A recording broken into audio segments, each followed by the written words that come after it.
বিশ্বের অন্যতম আধুনিক ও বহুল আলোচিত যুদ্ধবিমান F-35 লাইটনিংকে ঘিরে নতুন করে বিতর্কের ঝড় উঠছে সামরিক অঙ্গনে। কারণ সাম্প্রতিক এক অভিযানে এই স্টেলথ প্রযুক্তির প্রতীক হিসেবে বিবেচিত বিমানটি ইরানের প্রতিরক্ষা ব্যবস্থার আঘাতে ক্ষতিগ্রস্ত হয়েছে বলে নিশ্চিত করেছে পেন্টাগন। গত 19 মার্চ পরিচালিত অপারেশন এপিক ফিউরি চলাকালীন ঘটে যাওয়া এই ঘটনায় বিমানটি জরুরি অবতরণে বাধ্য হয়। যদিও পাইলট নিরাপদে থাকায় বড় ধরনের মানবিক ক্ষতি এড়ানো সম্ভব হয়েছে, তবুও এই ঘটনা প্রযুক্তিগত সক্ষমতা বা বাস্তব যুদ্ধক্ষেত্রের সীমাবদ্ধতা নিয়ে নতুন প্রশ্নের জন্ম দিয়েছে। এই ঘটনাটিকে ঘিরে সবচেয়ে বেশি আলোচিত এসেছে তথাকথিত স্টেলথ রাডারে অদৃশ্য থাকার ক্ষমতা, যা দীর্ঘদিন ধরে আধুনিক যুদ্ধ বিমানের সবচেয়ে বড় শক্তি হিসেবে বিবেচিত হয়েছে। কিন্তু ইরানের পক্ষ থেকে প্রকাশিত একটি ভিডিও ফুটেজে দেখা যায় ইনফ্রারেড সেন্সরের মাধ্যমে লক্ষ্যবস্তু শনাক্ত করার পর একটি ক্ষেপণাস্ত্র নিক্ষেপ করা হয়েছে এবং এতে বোঝা যাচ্ছে যে শুধুমাত্র রাডার এড়ানোর ক্ষমতা থাকলেই আকাশ যুদ্ধে সম্পূর্ণ নিরাপদ থাকা যায় না, বিশেষ করে যখন প্রতিপক্ষ উন্নত অপটিক্যাল বা তাপ ভিত্তিক ট্র্যাকিং প্রযুক্তি ব্যবহার করে। সামরিক বিশ্লেষকদের মতে এই হামলাটি ছিল অত্যন্ত পরিকল্পিত একটি surface two air missile ambush, যেখানে লক্ষ্যবস্তু বিমানটি কোনো প্রতিরক্ষামূলক কৌশল যেমন ফ্লেয়ার বা ডিকয় ব্যবহার না করেই উড়ছিল, যা থেকে ধারণা করা হচ্ছে যে এই বিমানের সতর্কীকরণ ব্যবস্থা আগত হুমকি শনাক্ত করতে ব্যর্থ হয়েছে এবং এই ব্যর্থতাই পুরো ঘটনাটিকে আরও রহস্যময় করে তুলছে। বিশেষজ্ঞদের মতে সেবাস্তিয়ান রবলিন মতামত দিয়েছেন যে F-35 লাইটনিং মূলত রাডার সিগনেচার কমান্ডের জন্য তৈরি হলেও ইনফ্রারেড বা অপটিক্যাল সেন্সরের কাছে এটি পুরোপুরি অদৃশ্য নয়। বিশেষ করে যখন বিমানটি নিম্ন উচ্চতায় অভিযান পরিচালনা করে, তখন ভূমির কাছাকাছি অবস্থানরত মোবাইল প্রতিরক্ষা ব্যবস্থা সহজেই এটিকে শনাক্ত করতে পারে, যা আধুনিক যুদ্ধক্ষেত্রে স্টেলথ প্রযুক্তির সীমাবদ্ধতাকে স্পষ্টভাবে সামনে নিয়ে আসে। ইরানের ব্যবহৃত প্রতিরক্ষা ব্যবস্থাগুলোর মধ্যে মাজেদ মিসাইল সিস্টেম এবং রেড এয়ার ডিফেন্স সিস্টেম উল্লেখযোগ্য, যেগুলো মূলত তাপ ও ভিজুয়াল ইমেজিং প্রযুক্তির উপর নির্ভর করে কাজ করে। এর ফলে এগুলো বিমানের রাডার ওয়ার্নিং রিসিভারকে কোনো সংকেত দেয় না এবং পাইলটরা আগাম সতর্কবার্তা না পাওয়ায় প্রতিরক্ষামূলক ব্যবস্থা নেওয়ার সুযোগ কমে যায়। এই ঘটনার আরেকটি গুরুত্বপূর্ণ দিক হলো ডিএএস এর কার্যকারিতা নিয়ে প্রশ্ন ওঠা, কারণ এই উন্নত সেন্সর সিস্টেমের মাধ্যমে 360 ডিগ্রি পর্যবেক্ষণ করার কথা থাকলেও কেন এটি আগত ক্ষেপণাস্ত্র শনাক্ত করতে পারেনি তা নিয়ে এখনও ধোঁয়াশা কাটেনি এবং পেন্টাগনের ভেতরে এই বিষয়টি নিয়ে গভীর তদন্ত চলছে। এটি কোনো প্রযুক্তিগত ত্রুটি নাকি ইরানের সম্ভাব্য জ্যামিং কৌশলের ফল তা নির্ধারণে বিশ্লেষকেরা কাজ করছেন। এদিকে সাম্প্রতিক সময়ে ইরান তাদের আকাশ প্রতিরক্ষা ব্যবস্থাকে ছড়িয়ে ছিটিয়ে রাখার কৌশল গ্রহণ করছে, যাতে শত্রুপক্ষের হামলায় সম্পূর্ণ নেটওয়ার্ক ধ্বংস করা কঠিন হয়।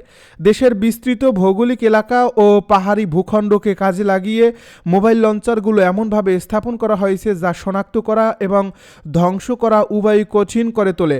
এর ফলে আধুনিক প্রযুক্তি থাকা সত্ত্বেও আক্রমণকারী বহনকারী জন্য ঝুঁকি বেড়ে যায়। রাজনৈতিক ও মনস্তাত্ত্বিক দিক থেকেও এই ঘটনাটি অত্যন্ত তাৎপর্যপূর্ণ, কারণ দীর্ঘ সময় ধরে ইউনাইটেড স্টেটস এয়ারফোর্স আকাশ যুদ্ধে তাদের আধিপত্য বজায় রেখেছে এবং খুব কম ক্ষেত্রেই তারা মনুষ্যবাহী বিমান হারিয়েছে। যেখানে এমন একটি অত্যাধুনিক যুদ্ধ বিমান ক্ষতিগ্রস্ত হওয়া প্রতিপক্ষের মনোবল বাড়িয়ে দিতে পারে এবং ভবিষ্যৎ সামরিক পরিকল্পনায় নতুন করে হিসাব নিকাশের প্রয়োজনীয়তা তৈরি করতে পারে।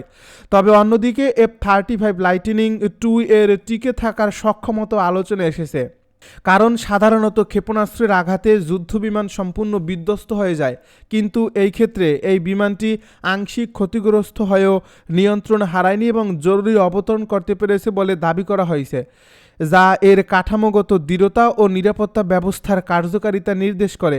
যদিও কিছু বিশ্লেষক এই নিরাপদ অবতরণ বিষয়টি নিয়ে সন্দেহ প্রকাশ করছেন। সব মিলিয়ে এই ঘটনাটি আধুনিক যুদ্ধ প্রযুক্তির এক নতুন বাস্তবতা সামনে নিয়ে এসেছে, যেখানে শুধু উন্নত প্রযুক্তি থাকলেই যথেষ্ট নয়, বরং প্রতিপক্ষের কৌশল ও প্রযুক্তিগত অভিযোজন ক্ষমতাও সমানভাবে গুরুত্বপূর্ণ এবং ভবিষ্যতের আকাশ যুদ্ধে এই ধরনের চ্যালেঞ্জ মোকাবিলায় আরও উন্নত ও সমন্বিত প্রতিরক্ষা ব্যবস্থা গড়ে তোলার প্রয়োজনীয়তা স্পষ্ট হয়ে উঠছে। রাশিয়া ইরানের বিশ্বস্ত বন্ধু হয়ে থাকবে জানালো পুতিন। রাশিয়ার প্রেসিডেন্ট ভ্লাদিমির পুতিন ইরানের নতুন বছর নওরোজ উপলক্ষে দেশটির নেতাদের শুভেচ্ছা জানিয়েছেন। শনিবার ক্রেমলিন জানিয়েছে, পুতিন ইরানের সর্বোচ্চ নেতা আয়াতুল্লাহ মোস্তফা খামেনি ও প্রেসিডেন্ট মাসুদ পেজেশকিয়ানকে শুভেচ্ছা পাঠিয়েছেন। ক্রেমলিনের এই বিবৃতিতে বলা হয়েছে, ভ্লাদিমির পুতিন ইরানি জনগণকে এই কঠিন পরীক্ষা মর্যাদার সঙ্গে মোকাবেলা করার শুভকামনা জানিয়েছেন এবং জোর দিয়ে বলেছেন যে এই কঠিন সময়ে মস্কো তেহরানের বিশ্বস্ত বন্ধু ও নির্ভরযোগ্য অংশীদার হিসেবে রয়েছে। তবে রাশিয়ার সমর্থনের গভীরতা নিয়ে প্রশ্ন উঠেছে। কিছু ইরানি সূত্র জানিয়েছে, 1979 সালের বিপ্লবের পর ইরানের সবচেয়ে বড় এই সংকটে মস্কোর কাছ থেকে তেমন কোনো বাস্তব সাহায্য পায়নি তেহরান।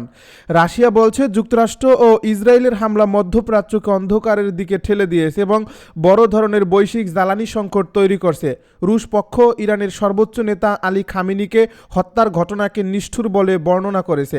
পলিটিকো জানিয়েছে, মস্কো ওয়াশিংটনকে একটি প্রস্তাব দিয়েছিল। সেই প্রস্তাব ছিল, রাশিয়া যদি ইরানকে গোয়েন্দা তথ্য দেওয়া বন্ধ করে তাহলে যুক্তরাষ্ট্র ইউক্রেনকে রাশিয়া সংক্রান্ত গোয়েন্দা তথ্য দেওয়া বন্ধ করবে।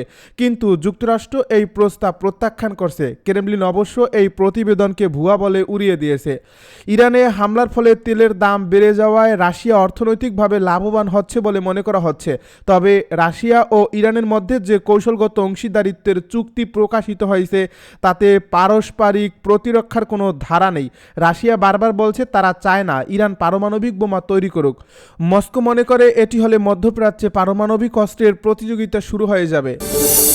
ইসরায়েলের মহাকাশ গবেষণা স্থাপনায় ব্যাপক ড্রোন হামলা। ইসরায়েলের মহাকাশ গবেষণা সংস্থায় হামলা হয়েছে।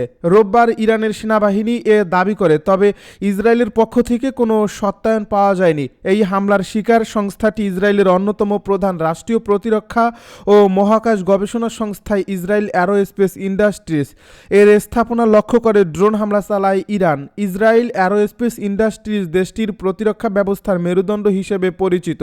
উন্নত ড্রোন ও মিসাইল সিস্টেম তৈরি করার কাজে সংস্থাটি গুরুত্বপূর্ণ অবদান রাখছে। ইরানের সেনাবাহিনী দাবি করে তাদের এই ড্রোনগুলো ইসরায়েলের বেন গুরিয়ন আন্তর্জাতিক বিমানবন্দরের কাছে অবস্থিত আইএআই এর স্থাপনাগুলোতে সফলভাবে আঘাত এনেছে। তবে এ হামলার পর তাৎক্ষণিক ক্ষয়ক্ষতি বা হতাহতের কোনো খবর পাওয়া যায়নি। এদিকে সম্মুখ শত্রুর পাশাপাশি গুপ্তচরদের সঙ্গে লড়তে হচ্ছে ইরানি বাহিনীকে। এই ধারাবাহিকতায় সন্দেহভাজন 25 জনকে গ্রেপ্তার করা হয়েছে। ইরানের গোয়েন্দা মন্ত্রণালয়ের তথ্য জানিয়েছে খবর আল জাজিরার। গোয়েন্দা মন্ত্রণালয়ের তথ্যমতে ইরানের মারকাজি প্রদেশ থেকে 23 জনকে গ্রেপ্তার করা হয়েছে। তাদের বিরুদ্ধে সামরিক স্থাপনার তথ্য, ইসরায়েল সংশ্লিষ্ট সংবাদ মাধ্যমে সরবরাহ এবং অশান্তি সৃষ্টির অভিযোগ আনা হয়েছে। একই সময়ে গোলেস্তান প্রদেশ থেকে পুলিশের কেন্দ্রে হামলার পরিকল্পনার অভিযোগে আরও 2 জনকে গ্রেপ্তার করা হয়েছে। যুদ্ধ শুরুর পর থেকে ইরানে বিভিন্ন অভিযোগে এ পর্যন্ত কয়েকশো ব্যক্তিকে গ্রেপ্তার করা হয়েছে। ইসরায়েল জুড়ে ইরানের মুহুর্মুহুর ক্ষেপণাস্ত্র হামলা। ইরানের পক্ষ থেকে ইসরায়েলের বিভিন্ন প্রান্তে অত্যন্ত শক্তিশালী ও ব্যাপক মাত্রার ক্ষেপণাস্ত্র হামলা চালানো হয়েছে বলে খবর পাওয়া গেছে।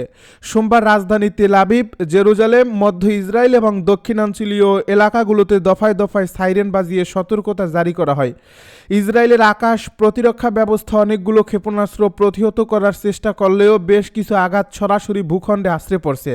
রয়টার্সের প্রকাশিত এই ছবিতে তেল আবিবের আকাশে ইন্টারসেপ্টর বা প্রতিরোধ ব্যবস্থার আলোর ঝলকানি দেখা গেছে। আল জাজিরার প্রতিবেদন অনুযায়ী উদ্ভূত পরিস্থিতিতে কর্তৃপক্ষ সাধারণ মানুষকে দ্রুত নিরাপদ আশ্রয়ে যাওয়ার কঠোর নির্দেশ প্রদান করছে এবং পুরো দেশ জুড়ে এক চরম আতঙ্কজনক পরিস্থিতি বিরাজ করছে। প্রাথমিক তথ্য অনুযায়ী এই হামলায় ইরান ক্লাস্টার বা গুচ্ছ বোমা ব্যবহার করছে বলে ধারণা করা হচ্ছে। এই বিশেষ ধরনের ক্ষেপণাস্ত্রগুলো আঘাত হানার সময় ছোট ছোট অসংখ্য বোমা বিভক্ত হয়ে বিস্তৃত এলাকায় ছড়িয়ে পড়ে, যা ক্ষয়ক্ষতির পরিমাণ বহুগুণ বাড়িয়ে দেয়। ইসরায়েলের অন্তত 8টি পৃথক স্থানে ক্ষেপণাস্ত্রের ধ্বংসাবশেষ এবং বিস্ফোরক পরে ব্যাপক ক্ষয়ক্ষতির খবর নিশ্চিত পাওয়া গেছে। ইসরায়েলের অন্তত 8টি পৃথক স্থানে ক্ষেপণাস্ত্রের ধ্বংসাবশেষ এবং বিস্ফোরক পরে ব্যাপক ক্ষয়ক্ষতির খবর নিশ্চিত হওয়া গেছে। সামাজিক যোগাযোগ মাধ্যমে ছড়িয়ে পড়া বিভিন্ন ভিডিওতে দেখা গেছে যে জনবসতিপূর্ণ এলাকায় এসব বিস্ফোরক পড়ার ফলে ঘরবাড়ি ও অবকাঠামো মারাত্মকভাবে ক্ষতিগ্রস্ত হয়েছে।